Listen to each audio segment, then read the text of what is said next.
beat up Miami inside. They out-rebounded the Heat by over 10 rebounds a game and had more than double the second chance points. And when you see that, Coach, that tells me that they just out-hustled them in those three contests. Well, it is, and it also shows you the depth that this team has, Jim. When you talk about rebounding, they've got the bigs, Taj Gibson, Joakim Noah, Carlos Boozer. But the key to this series is going to be the defense. Can they keep LeBron James and Dwayne Wade out of the paint? Can they limit their easy baskets? Take away transition scores. Take away offensive putbacks. That's going to be key, and depth will play a huge factor. The Chicago Bulls have 4 to 5 guys on the front line that are going to be able to protect the rim and not give them easy scores. Then you look at the matchup the fans want. You've got 3 of the most exciting, explosive guards in the NBA. Derrick Rose, the MVP. Dwayne Wade, who can finish at the rim. LeBron James, who can play inside and out. It's going to be a matchup, but the key to this game will be defending without free throws. Whatever team can get to the free throw line the most, I think will win the game. Because when you have 2 defensive-minded coaches, Eric Spoelstra, Thibodeau, these are guys that are going to make baskets extremely hard to come by, and the premium will be on getting to the free throw line. Even though, Miami has, let's say, the marquee team, they have the bigger names, these two teams love to play defense, and they love to get out on the floor and run. So that makes for a very up-tempo kind of game. It does, and from a fan's perspective, it's going to be great. You're going to see teams trying to rebound that ball and push it, and that's the most I use a word, the funnest way to play basketball. But you also have to look at this, Jim. These are 2 teams that take away transition baskets. And in the playoffs, it becomes a half-court game. Advantage Chicago. They take away all the layups and all the dunks. Chicago has the advantage because they have the home court or not? Absolutely. And that's why I tell Laker fans all the time, the Tuesday game in November, the Thursday game in December, it all counts, because I believe this series is going to go 7. And the Madhouse on Madison, they deserve the right. It might come down to that game. And, of course, when we talk about the MVP, and leading Chicago, Derrick Rose, there has to be something that Miami is going to have to do to keep him from getting to the rim, because sometimes he makes it look so easy. Well, he does, and it's easier said than done. But what going to have to do is build a wall. And then you watch these games, you're not going to see one person guarding Derrick Rose. First of all, I'm not quite sure Mike Bibby and Chalmers together can guard him. Expect to see a big dose of Dwayne Wade. And then you've got to give fresh looks at him. LeBron James will take him. They're going to have him settle and become a volume shooter from long distance. Because you can't just put one guy on him for the whole game, because that'll wear him out on the offensive end. That's no question. Again, it comes down to team defense. This isn't singles tennis. You're going to have to build a wall. And Derrick Rose will get by Dwayne Wade and LeBron. That's where the bigs and Miami. Can Bosh take on the immense full presence of being a second-line defender like Andrew Bynum did in that stretch post-All-Star game? Now, Chris Bosh has also said, early on in the series, that the enormity of the series got to him, which kind of tells a lot of people, maybe he is not as strong-willed as he claims that he is. I don't think he is, and we've always said the big 3, but I think when you look at this Miami team, it's like 2.5 men with that show we have out here in Los Angeles. Remember this, Bosh isn't soft, but he certainly isn't tough, and I think he lets the game affect him mentally. Remember, at that game, one of the regular season games in January, Bosh went 1 for 18 from the field, so he doesn't have fond memories of playing at the United Center. The number 1 seed in the entire playoffs, the Chicago Bulls, going against the Miami Heat.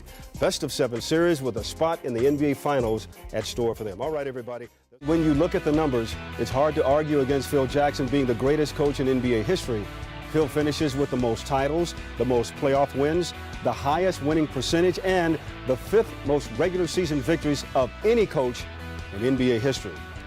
And Coach and I were just sitting here talking. We probably will never see anyone in our lifetime to come along who can achieve what Phil Jackson has. We won't. I mean, when you look at it, 20 years in the NBA, and it wasn't just given to Phil Jackson. I think very few people know he started coaching in Puerto Rico in the minor leagues. Then he moved to the Continental Basketball Association.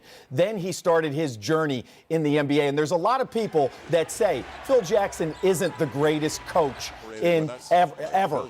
I'm not one of those. They say he had loaded teams. I'll tell you one thing. It takes a lot to coach those egos and to be able to mold them into running a triangle. I know nobody can argue with this, Jim Hill. Phil Jackson is the greatest leader and manager that we will ever see in professional sports. When you look at the egos that he's had to manage, when you look at the egos that he's had to massage, there is nobody that can come close to that. When you look at his overall career in the 20 years, he won 70% of his games. So for all the naysayers that said he didn't coach this year, I look back and say out of every 10 games he coached ever, he won 7. And then the one thing that I don't think people talk about is Phil had 2 things that really impressed me as a former coach. Number 1, he believed in not treating everybody equal. And we know we tell each other, treat everyone equal. Phil did not do that. That's an art. And then second, he had a strength and a trait to keep assistant coaches around him. He surrounded himself with quality individuals that can teach the game, from Tex Winter to Frank Hamlin to Jim Clemens. And, of course, you know, there are all those people out there who talk about Phil, and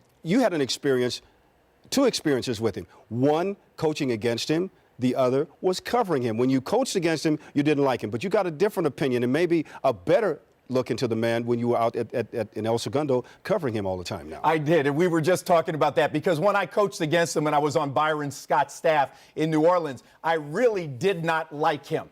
Because every time I came to Staples Center and to see my family who stayed in Manhattan Beach, he delivered a loss. But in covering him this year for pregame and postgame shows for 710 ESPN, I found out that he's very charming.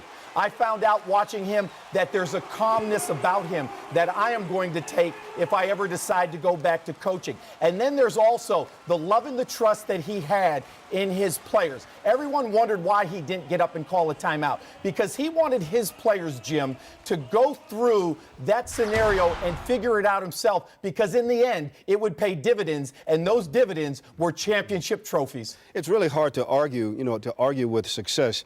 But, I dare say, and Phil says, he's coaching. He stopped coaching now. Who knows in 6 months from now, which is Phil being Phil. But I maintain this. Phil Jackson not being involved in basketball in some capacity, in some kind of way, is really knowledge wasted.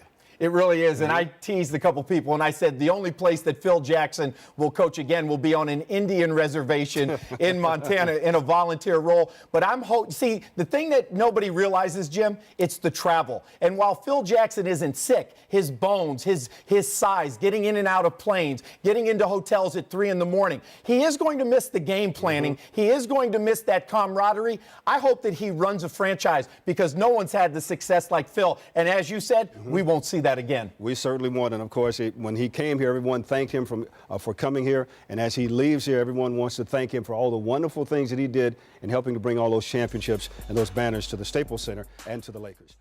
All right, before we go, Coach, everybody around town is wondering who's going to be the next Laker head coach. Who do you think it will be? I'd like to see Brian Shaw, and you've got to take into consideration there's going to be a lockout, so there's not time for somebody new to come in and put in a new system. You can't go wrong with Brian Shaw. Okay, Coach, I want to thank you, but want to thank your roommate at home, Eileen, for letting him come here and get out of doing the work around the house on this Sunday afternoon.